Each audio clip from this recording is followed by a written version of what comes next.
آپ رحمتullah علیہ کا تعارف میں جمعۃ المبارک کا عرض کر چکا ہوں. ابھی اس مجلس میں آپ کی تعلیمات اور آپ کی سیرت و کردار میں سے چند ایک مثالیں اب آپ کی خدمت میں عرض کر رہا ہوں. حضور شیخ عبد القادر جیلانی رضی اللہ تعالی عنہ کو اللہ سبحانہ و تعالی نے جو شان اور عظمت عطا فرمائی ہے، کوئی بھی ولی درجہ ولایت تک نہیں جا سکتا جب تک کہ وہ نبی رحمت شفیع اعظم نور مجسم صلی اللہ علیہ وسلم کے مکمل طور پر آپ کی مطابقت کو، آپ کی اتباع کو اور آپ کی پیروی کو حاصل نہیں کر لیتا. اگر کوئی شخص سنت مطہرہ کا تارک رہے، اس کا عمل سید العالمین کے عمل کے خلاف رہے اور پھر بھی وہ دعویٰ ولایت کرے تو کذاب ہے، جھوٹا ہے. اس وقت تک کبھی بھی ولایت کا دروازہ اس کے لیے واہ نہیں ہو سکتا جب تک کہ وہ سید العالمین علیہ السلام کی مکمل طور پر تابعداری اور اتباع کو اختیار نہیں کر لیتا ہے، حاصل نہیں کر لیتا ہے. تو عزیزان گرامی قدر، حضور شیخ عبد القادر جیلانی کے سیرت میں سے جو ہمارے لیے تعلیم ہے وہ یہ کہ ان کی پوری زندگی نبی رحمت صلی اللہ علیہ وسلم کی مطابقت میں اور آپ کی پیروی میں اور سنت مطہرہ کے سانچے میں ڈھلی ہوئی.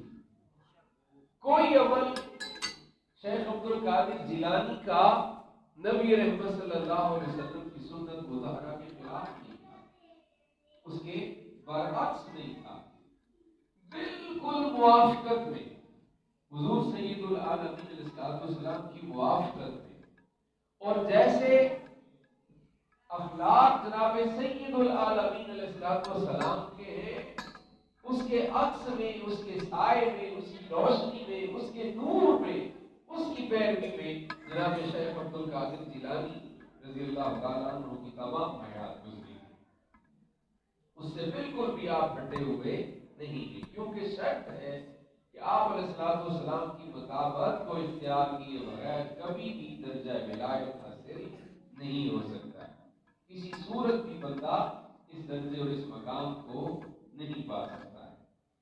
آپ رحمت اللہ علیہ کی شب بیداری، عبادت گزاری، پوری رات آپ شب بیداری فرماتے تھے، اور بعض روایات میں 40 سال تک کا عرصہ بھی لکھا گیا ہے، بزرگوں نے لکھا ہے، آپ کے سیرت نگاروں نے، کہ آپ نے عشاء کے وضو سے فجر کو ادا کیا.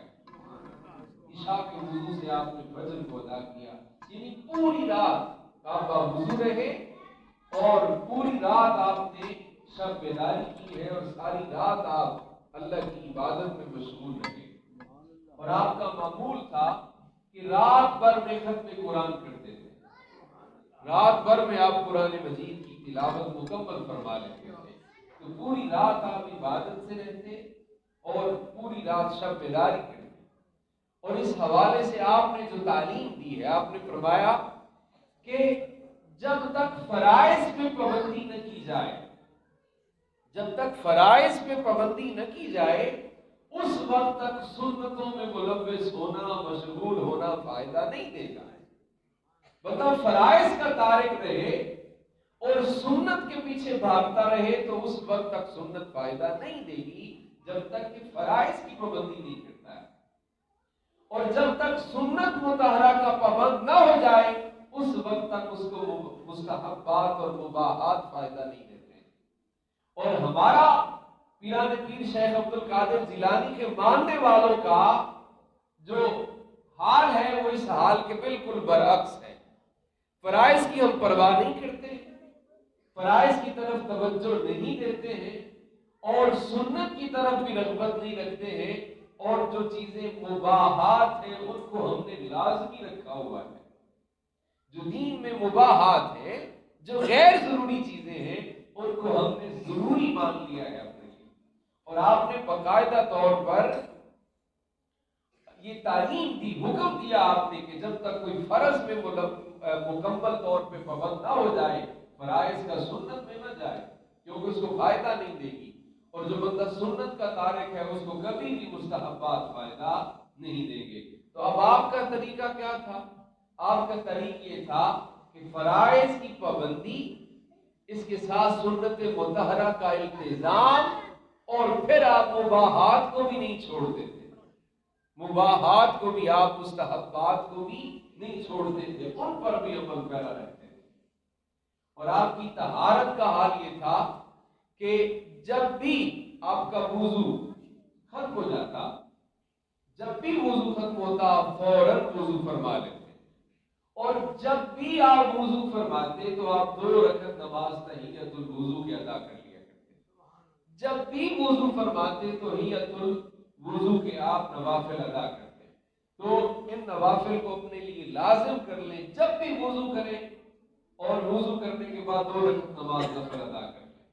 اگر ایسی صورت ہو کہ ممکن نہیں ہے، وہاں پر وضو کیا اور نماز ممکن نہیں ہے تو پھر نہ صحیح، لیکن جب بھی موقع ملے، مطلب گھر میں وضو کریں تو مصلی پہ 2 رکعت نماز نفل ادا کر لیں، مسجد میں وضو کریں تو بھی ادا کر لیں، کیونکہ پیران پیر شیخ عبد القادر جیلانی کا معمول یہ ہے کہ آپ جب بھی وضو کرتے تھے، وضو فرماتے تھے، 2 رکعت نماز نفل آپ تحیۃ الوضو کے ادا فرماتے تھے۔ جتنی دفعہ بھی وضو کرتے آپ اتنی دفعہ تحیۃ الوضو کے نوافل ادا کرتے۔ تو یہ ہے آپ کے، جس کے نوافل پر پابندی کا عالم یہ ہے، تو کوئی اندازہ کر سکتا ہے سنت کا کس قدر اہتمام کرتا ہوگا، اور جس کی سنت کا اہتمام ایسا ہوگا تو وہ نوافل، وہ فرائض کا بھلا کس طرح چھوڑ سکتا ہے، وہ فرائض میں کس طرح کوتاہی کر سکتا ہے۔ کوئی بھی بندہ اس وقت تک مقام ولایت نہیں پا سکتا جب تک کہ فرائض پہ پابندی نہ کرے، اور اس کے ساتھ ساتھ وہ نوافل پہ مداومت نہ اختیار کرے، اس وقت تک وہ بندہ مقام ولایت کو پا نہیں سکتا ہے، وہاں تک جا نہیں سکتا ہے۔ پھر آپ کی حق گوئی اور جرت، وہ بھی آپ ہی کا خاصہ ہے۔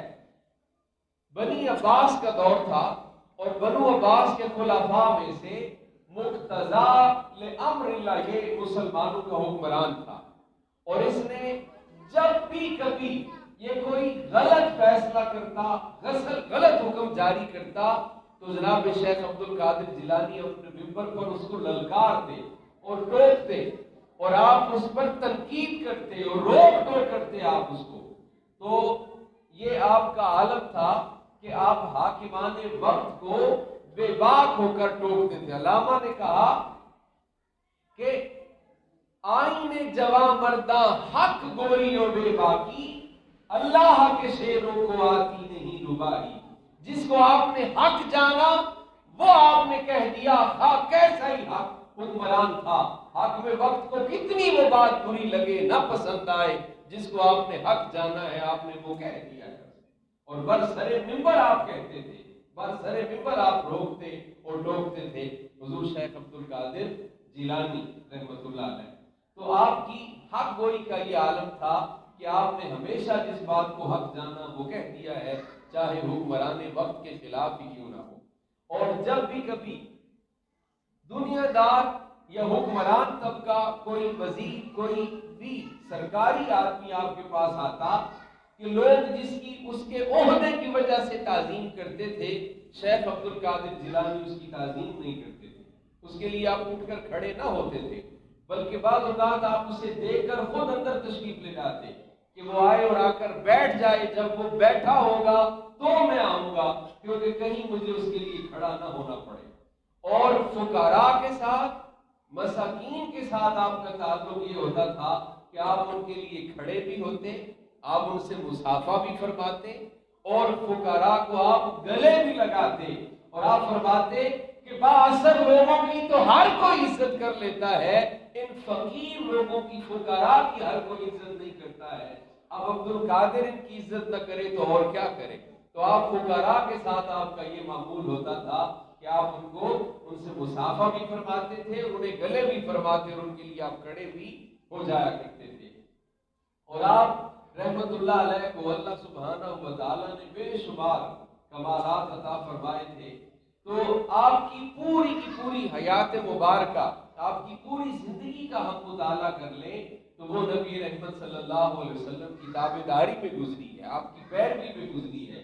آپ علیہ السلام کے اخلاق حسنہ کا ایک مکمل مجسمہ اور نمونہ ہے جناب شیخ عبد القادر جیلانی۔ اور اللہ کے حضور اپنی عاجزی اور انکساری کا یہ حال تھا، اس طرح آپ اظہار کرتے تھے۔ شیخ سعدی نے گلستان میں ایک واقعہ نقل کیا ہے کہ صحن کعبہ میں پتھروں پر، نوکیلے پتھروں پر آپ نے اپنی پیشانی رکھی ہوئی ہے اور حالت سجدہ میں اللہ کے حضور سچا تذلل کر رہے ہیں، سچے طور پہ عاجزی اور انکساری کا اظہار کر رہے ہیں، اور اللہ سبحانہ و تعالیٰ کے حضور عرض کرتے ہیں کہ یا اللہ مجھے عبد القادر کو معاف فرما دے، بخش دے مجھے، اور اگر تجھے میرا بخشنا منظور نہ ہوا تو مجھے قیامت کے دن اندھا اٹھانا، نبینا اٹھایا جاؤں، تاکہ وہ لوگ جو مجھے بہت بڑا بزرگ اور ولی سمجھتے تھے میں ان کے سامنے شرمندہ نہ ہو سکوں، ان کے سامنے ندامت نہ آئے، شرمندہ نہ ہو سکوں، اس لیے مجھے اندھا اٹھانا۔ تو یہ آپ کا سچا تذلل ہے جو آپ کے ساتھ تعلق رکھنے والے مریدوں سے آپ تقاضا کرتے ہیں کہ ان کے اندر بھی یہ ساری کی ساری تعلیمات ہونی چاہیے جو شیخ عبد القادر جیلانی کے اندر تھی۔ تو آپ کے اسوہ پہ چلنا، آپ کی تعلیمات پہ چلنا، آپ کی سیرت کی پیروی کرنا، آپ کے رستے کے اوپر صدق کے دل سے چلنا، اور وہ تمام تعلیمات جو حضور شیخ عبد القادر جیلانی نے دی ہیں ان کی پیروی کرنا۔ تو آپ شیخ عبد القادر جیلانی کو غوث کہا جاتا ہے، غوث الاعظم۔ میں بس اس کی تھوڑی سی وضاحت چاہتا ہوں۔ غوث الاعظم کہا جاتا ہے۔ لفظ غوث کا معنی لفظی طور پہ تو مددگار، لفظ غوث کا معنی مددگار، مدد کرنے والا۔ اب لفظ غوث اللہ سبحانہ و تعالیٰ کے لیے استعمال نہیں کیا جاتا ہے۔ اللہ سبحانہ و تعالیٰ کے لیے لفظ غوث نہیں ہے بلکہ غیاث یا مغیث ہے۔ یہ لفظ اللہ سبحانہ و تعالیٰ کے لیے استعمال کیے جاتے ہیں۔ اگرچہ مادہ غیاث، مغیث اور غوث کا ایک ہی ہے، معنی سب کا مددگار ہے، معنی سب کا مددگار ہے۔ اب حضور شیخ عبد القادر جیلانی کو غوث اعظم کہا جاتا ہے تو یہ مجازی معنوں میں ہے، نہ کہ حقیقی معنوں میں۔ اور یہ بھی سن لیں، اہل سنت کے بزرگوں کا عقیدہ یہی ہے کہ شیخ عبد القادر جیلانی کو ذاتی طور پر نہ اہل سنت مددگار مانتے ہیں، نہ ماننا چاہیے۔ اگر کوئی شخص ذاتی طور پر شیخ عبد القادر جیلانی کو مددگار مانتا یا غوث مانتا ہے تو وہ کافر ہو جائے گا، وہ کافر ہے۔ مجازی طور پر مانتے ہیں۔ اب عربی زبان میں جو الفاظ ہیں ان کے معنی حقیقتاً اور ہیں اور مجازاً اور ہیں۔ حقیقتاً تو غوث اللہ سبحانہ و تعالیٰ ہی ہے، مغیث اللہ ہی ہے، غیاث اللہ ہی ہے، حقیقتاً مددگار اللہ ہی ہے، لیکن اللہ تعالیٰ کی عطا کردہ توفیق سے حضرت غوث اعظم بھی مددگار ہے۔ اب آپ غوث کس معنی میں ہیں؟ غوث کے معنی میں یہ ہرگز اہل سنت کی تعلیمات نہیں ہے کہ لوگوں کو جو مادی ضروریات ہوں، مادی مسائل ہیں، وہ ان کے لیے حضور غوث اعظم سے رجوع کریں، تو یہ ہرگز جائز نہیں ہے۔ کیسے کہ مطلب میری دکان نہیں چلتی تو حضور غوث اعظم سے کہنا کہ میری دکان چل پڑے، یہ ہرگز جائز نہیں ہے، یہ درست نہیں ہے۔ اگر کسی کے ہاں ایسا عقیدہ ہے تو وہ 100% غلط ہے۔ ہاں کس طرح آپ غوث اس معنی میں ہے کہ صحابہ کرام رضوان اللہ علیہم اجمعین کے بعد سب سے زیادہ دین متین کی نصرت، دین متین کی مدد حضور شیخ عبد القادر جیلانی نے کی ہے، اس وجہ سے آپ کو غوث کہا جاتا ہے۔ اب وہ لفظ جو حق سبحانہ و تعالیٰ کے لیے استعمال ہوتا ہے وہ اس کے غیر کے لیے بھی قرآن مجید میں استعمال ہوا ہے۔ مثال کے طور پہ دیکھیے الحمدللہ رب العالمین، لفظ رب اللہ کے لیے ہے۔ حقیقتاً پالنے والا اللہ ہی ہے، حقیقتاً پالنے والا ہر ایک کو اللہ ہی ہے، لیکن لفظ رب کا دو غیر اللہ کے لیے بھی قرآن میں استعمال آیا ہے. مثال کے طور پہ بادشاہ کے لیے بھی لفظ رب استعمال ہوا ہے اور ماں باپ کے لیے بھی لفظ رب استعمال ہوا ہے. اب جو ماں باپ ہیں وہ بھی اولاد کو پالتے ہیں، بادشاہ بھی اپنی رعایا کو پالتا ہے. اب بادشاہ مجازن رب ہے، ماں باپ بھی مجازن رب ہے کہ اپنی اولاد کو پال رہے ہیں. اسی طرح لفظ رحیم اور رؤوف یہ حق سبحانہ و تعالیٰ کے نام ہیں. ان کو اللہ تعالیٰ نے قرآن مجید میں جناب رسالت باب کے لیے بھی استعمال فرمایا ہے. جناب رسالت باب کے لیے استعمال فرمایا، جیسے عزیز علیہ ما عنتم حریص علیکم بالمؤمنین رؤوف الرحیم. تو اب آپ علیہ السلام بھی رحیم ہیں، اللہ بھی رحیم ہے، آپ بھی رؤوف ہیں، اللہ بھی رؤوف ہیں. تو اب کیا کریں گے ہم اس کی تقسیم اس طرح کریں گے اس بات کو سمجھنے کے لیے کہ یہ شرک نہیں ہے. اگر شرک ہے تو قرآن تعلیم دے رہا ہے شرک کی یا اللہ تعلیم دے رہا ہے؟ معاذ اللہ، تو ایسا نہیں ہے. ہم کہیں گے کہ اللہ بھی رحیم ہے لیکن اللہ ذاتی طور پہ رحیم ہے. اللہ رؤوف ہے تو ذاتی طور پر رؤوف ہے. اور جناب رحمت پاک صلی اللہ علیہ وسلم رحیم ہے یا رؤوف ہے تو آپ اللہ تعالیٰ کی عطا سے ہیں، ذاتی طور پر نہیں ہے.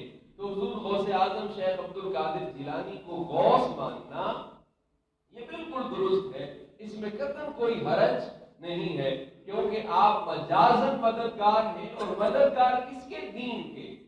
مددگار کس کے ہیں؟ دین کے مددگار ہیں. چونکہ صحابہ کرام رضوان اللہ علیہم اجمعین کے سوا کے بعد سب سے زیادہ دین کی نصرت آپ نے کی ہے، اس لیے آپ کو غوث کہا جاتا ہے یا غوث اعظم کہا جاتا ہے، مطلب دین کا سب سے زیادہ مددگار، سب سے زیادہ نصرت کرنے والا. تو اللہ تعالیٰ ہمیں شیخ عبد القادر جیلانی کی تعلیمات پر، آپ کے اسوے پہ، آپ کے نمونے اور طریقے پہ چلنے کی توفیق عطا فرمائے، آپ کی تعلیمات پر عمل کرنے کی توفیق عطا فرمائے. وما